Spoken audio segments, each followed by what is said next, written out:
हमारी संस्कृति, हमारे संस्कार सदा रहे हमारे साथ।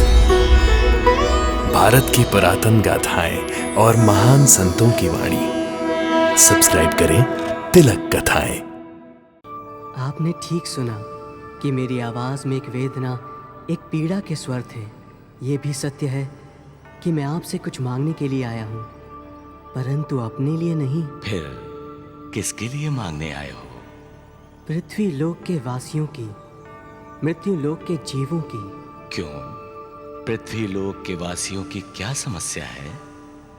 आप तो स्वयं जानते हैं, फिर भी पूछते हैं, तो सुनिए। मृत्यु लोक के वासी बहुत दुखी हैं।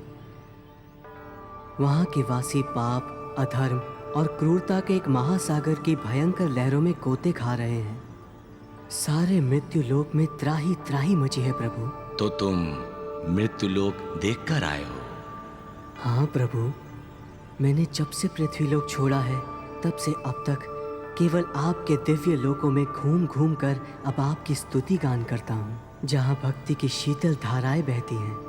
उन दिव्य लोकों में धर्म का सूर्य एक बड़ी सुखद ज्योति प्रदान करता है, जहाँ सिद्ध संत और साधुगण यज्ञ, हवन और पुण्य कार्यों में लगे रहते हैं।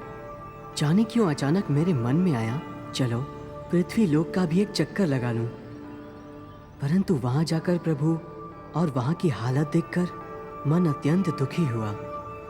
वहां मानव सत्य, धर्म और अच्छाई की राह से भटक गया है। चारों ओर हाहाकार मची है प्रभु। वहां जो देखा प्रभु, अपनी आंखों पर विश्वास नहीं आया कि आपके रचे हुए संसार में इतना दुख, इतनी पीड़ा, इतना पाप, इतना अधर्म। ममता, दया, प्रेम, सहानुभूति, सेवा भाव तो रहा ही नहीं प्रभु। वहां किसी के पास भक्ति के लिए, पूजा के लिए समय ही नहीं रहा।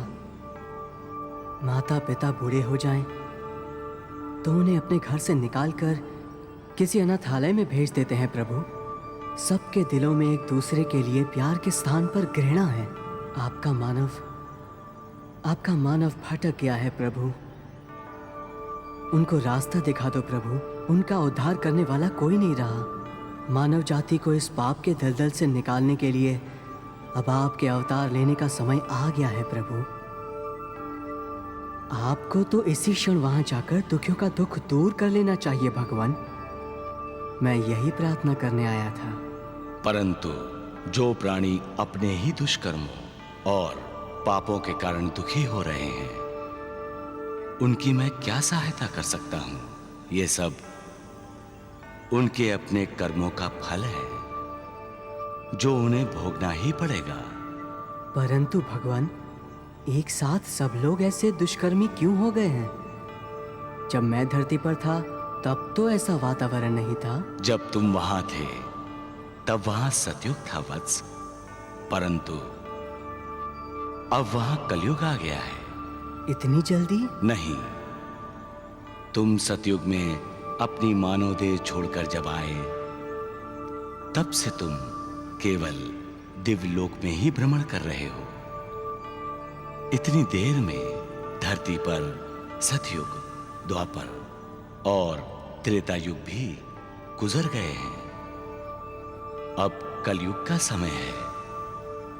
कलयुग का प्रभाव ही ऐसा है वत्स कि धरती के वातावरण में पाप और अधर्म के बादल छाए रहते हैं। कलयुग कर्म युग होता है। जो जैसे कर्म करेगा वैसा ही फल पाएगा। किंतु प्रभु, उनके कर्म इसलिए अच्छे नहीं हैं क्योंकि उन पर कलयुग का प्रभाव है।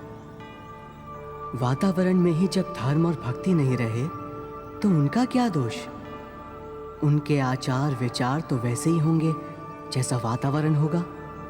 प्रभु, जब पाप की बरसात होगी तो कोई पाप से भीगे बिना कैसे रहेगा? आप उनके कर्मों की सजा देंगे उन्हें, तो ये उनके साथ न्याय नहीं होगा प्रभु। आप उनके माता पिता हैं। पिता बनकर मत सोचिए, माँ बनकर सोचिए।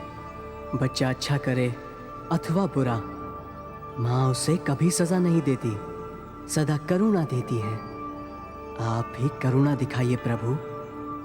करुणा अवतार बनकर जाइए धरती पर और धरती मानव दुख को दूर कीजिए। हम तुम्हारी भावुकता से प्रसन्न हुए वत्स, और हमने निर्णय ले लिया है कि तुम्हारे भीतर इतनी करुणा जागी है तो मेरे स्थान पर तुम ही मृत्युलोक में जाओगे, मेरा करुणावतार बनकर, और सारे संसार को दुखों से मुक्त करोगे। तो यदि सारे संसार के दुख को दूर करना होगा तो मुझे सारा संसार घूमना होगा प्रभु, और उसमें इतना समय लग जाएगा कि मेरी आयु ही नहीं बचेगी। चिंता मत करो, तुम्हें सारी दुनिया में जाने की आवश्यकता नहीं। दुनिया चलकर तुम्हारे पास आएगी। मेरे पास? कहाँ प्रभु? एक छोटा सा गांव है जिसका नाम होगा शिरडी। शिरडी? वहीं क्यों प्रभु? वो भूमि एक महान तपोभूमि है जहां आज से 8-10 हजार वर्ष पहले तुमने स्वयं अपने एक जन्म में महान तपस्या की थी। वहीं पर एक गुफा में आज भी तुम्हारे गुरुदेव की 4 ज्योतियां जल रही हैं। जो स्थान तुम्हारा तपोभूमि था अब तुम्हारी कर्म भूमि होगी, और सारी दुनिया के दुखी लोग तुम्हारे पास मदद के लिए आएंगे। यही नहीं, तुम्हारे शरीर छोड़ने के बाद भी लोग आते रहेंगे, और तुम्हारा नाम लेने से ही उनके दुख दूर होते रहेंगे। तुम हमें साईं नाम से पुकारते हो ना? धरती पर लोग तुम्हें साईं नाम से ही पुकारेंगे। अब हम तुम्हें अपनी सारी चमत्कारी शक्तियां भी प्रदान करते हैं। तुम जो चाहोगे, जैसा चाहोगे, वैसा ही चमत्कार घटित हो जाएगा। एक भक्त को चमत्कारी शक्तियों की क्या आवश्यकता है प्रभु? आवश्यकता पड़ती है वत्स, क्योंकि मृत्युलोक का मानव केवल चमत्कार के आगे ही नमस्कार करता है। लो, अब ये शक्तियां ग्रहण करो।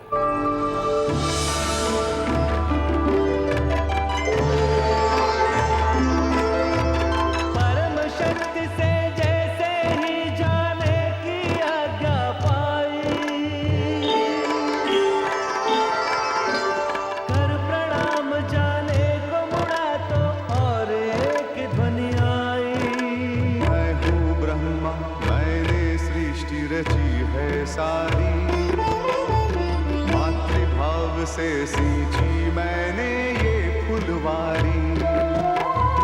तू मातृभाव लेके जा, मेरा स्वभाव लेके जा।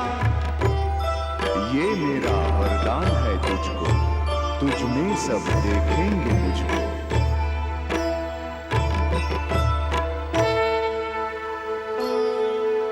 ये मेरा वरदान है तुझको, तुझ में सब देखेंगे मुझको।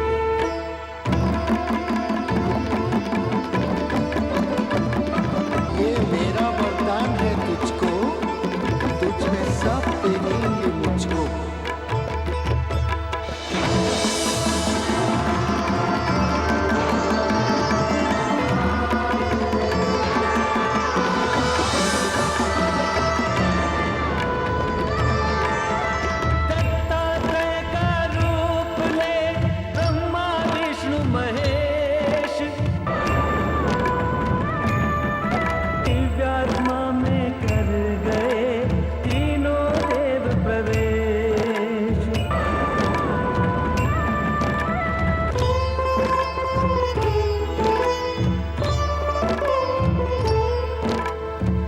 चौमुखी दिशाओं की परिधि से निकल के परमात्मा चला एकात्मा में ढल के।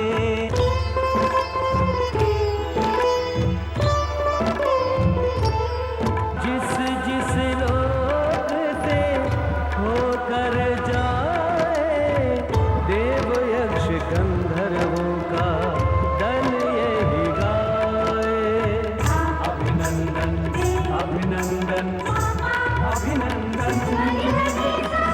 लोक के राजे शत शत अभिनंदन अभिनंदन अभिनंदन अभिनंदन अभिनंदन शुभ हो मंगलमय हो तेरा भूमि पर गमन मंगलमय हो तेरा भूमि पर गमन मृत्यु लोक के राजे शत शत अभिनंदन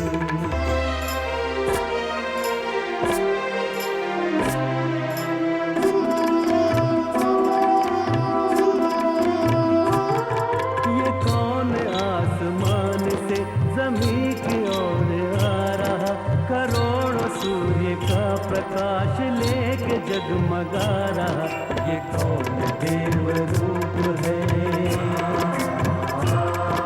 ये कौन पुण्यवान है ये कैसा तेज पुंज है ये कौन शक्तिमान है ईना इंद्रो शंखनाद घंटनाद और स्वस्तिवाचन मंदिरों के ऊंचे शिखर करते अभिवादन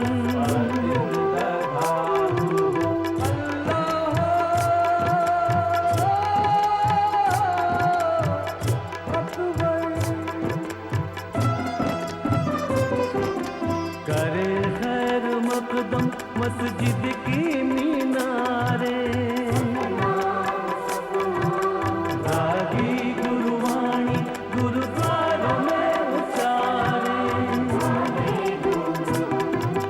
गिरजाघरों में हो रही है प्रार्थनाएं सब उस अनदेखे को दे रहे दुआएं अजब से हर मकाम उसको अपना कह बुला रहा करोड़ों सूर्य का प्रकाश लेके जगमगा रहा ये कौन देव रूप है ये कौन पुण्यवान है ये कैसा तेज पुण्य